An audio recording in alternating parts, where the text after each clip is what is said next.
Hi everyone! In today's video, I will show you how to add Mla citation format on Microsoft Word. So first, open Microsoft Word, then select Center in the paragraph group in the Home tab. Change the font to Times New Roman and 12 points.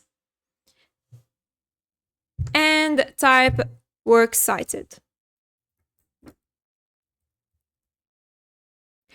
Now hit the Enter key. Then select the Align Left. And now, if you've already copied your Mla citation from one of the library databases, go ahead and paste it below.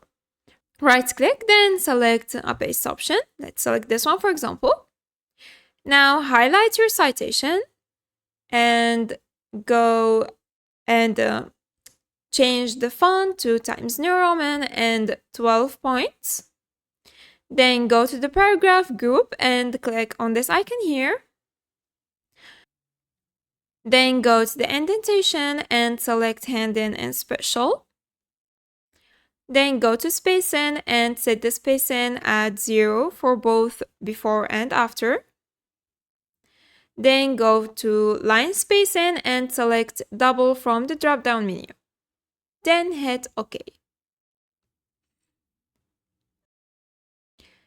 Now you know how to do an Mla citation format in Microsoft Word. I hope this video was helpful. Thanks for watching. Goodbye.